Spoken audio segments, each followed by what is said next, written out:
Have you ever looked around and wondered how you ended up here? We have. Most people don't wake up one morning with a struggling marriage, a poor relationship, poor health, financial stress, or life they barely recognize. It happens so gradually, you don't even notice it. You keep saying, I'll deal with it later. I'll let a few things slide. You stop doing some of the things that used to really matter. Before long, weeks have turned into months, and months into years. Then one day you realize you've been heading in the wrong direction. You never intended to go that way. You intended to go this way. The question is, how do you turn it around before you get any farther down the road? Maybe you're watching this alone tonight. Maybe your spouse is sitting right next to you.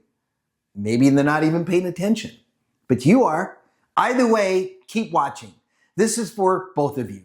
A quick note before we go further. Yes, I'm in the field.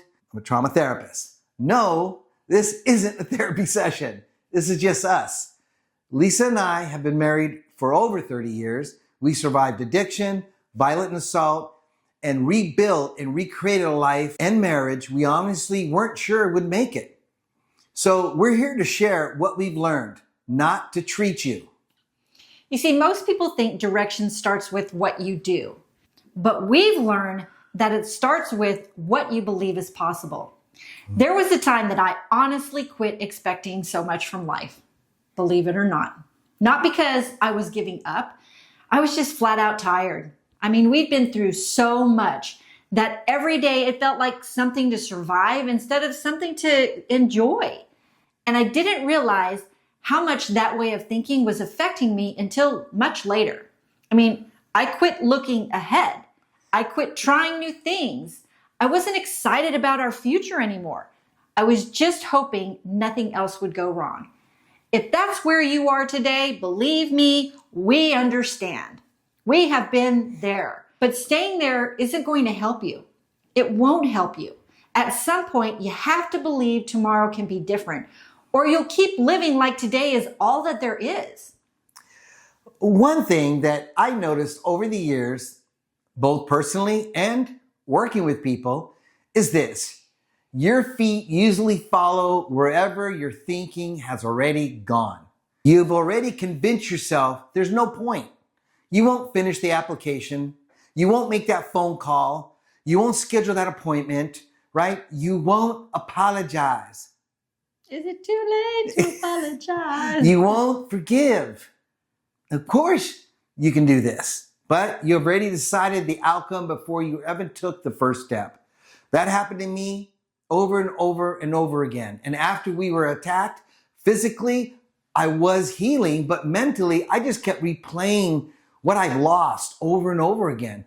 I'd focus on everything I couldn't do anymore or didn't have instead of asking what I could still create and build in what I did have. Without realizing it, I was pointing my own life backwards. Nothing changed until my thinking changed. Not positive thinking, right? Not pretending life was wonderful, just accepting that yesterday wasn't coming back and deciding I was still responsible for my tomorrows. That one decision started changing the direction of our lives. The same thing happens in relationships. I mean, couples don't usually wake up in the morning feeling disconnected. No, it works its way in slowly. Life gets busy. You stop talking to each other as much. And before long, it's all about schedules and money and lack of time instead of what's really going on inside of each of you. You start assuming instead of asking. You quit noticing those little things that matter. What you don't see happening underneath all of that is that trust is quietly leaking out. And that version of your marriage that you could have had if you caught it sooner is gone. And then one day you look across the room and you think, when did we become like this? That distance didn't happen overnight. It happened subtly. The encouraging part is, guess what? It can head back the same way. I mean, think back to what the two of you enjoyed before life got so busy. Maybe it was just a Sunday drive, working in the yard. We don't find that enjoyable, but maybe you do. Fishing. Oh no. Cooking together. High school football games. Sitting on the tailgate and watching the sunset. Or grabbing breakfast on a Saturday morning. Yeah, that's my speed.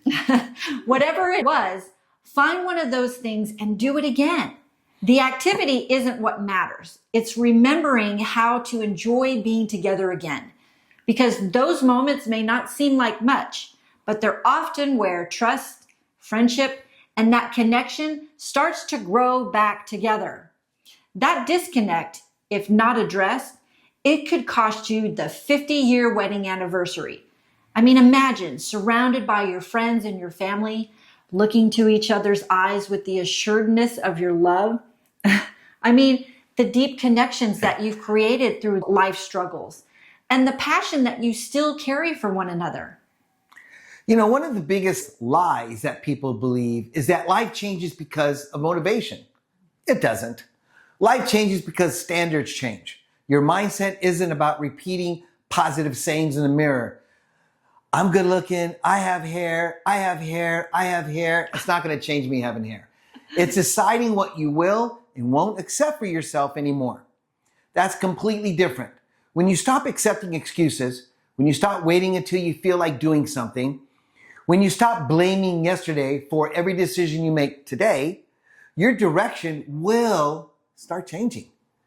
That moment you start thinking differently, you're no longer headed in that same direction. I remember lying on her couch in an apartment waiting for my 3 shows to come on at noon, 2 p.m., and 3 p.m. I was only able to function in the mornings, and I tried to bring in some kind of money into our household. I was going over how what happened to me put me here and how helpless I felt. I looked around and it was the first time I was absolutely just disgusted with my situation, feeling helpless, the loss, and just worthless. As I sat there, there was a book in the line of sight, and I remembered a line inside of it, and that seemed to scream at me at the moment. Acceptance is the key to all our problems. The next few mornings, I got up, I wrote down a plan for my day. What was not included was not to hurry home to watch my 3 shows anymore, to numb myself. That one day it changed me, and I have a picture of me on the couch in my work bag. I pull it out to remind me I chose the direction I'm doing right now, and you can as well. I remember the first Saturday morning when we had blown up the play pool for our almost 2-year-old son at the time. And we had it in the backyard. And Michael and I, we climbed into the pool with him. And Michael struggled so hard to lift his leg just to get it over the edge of this 2-foot pool.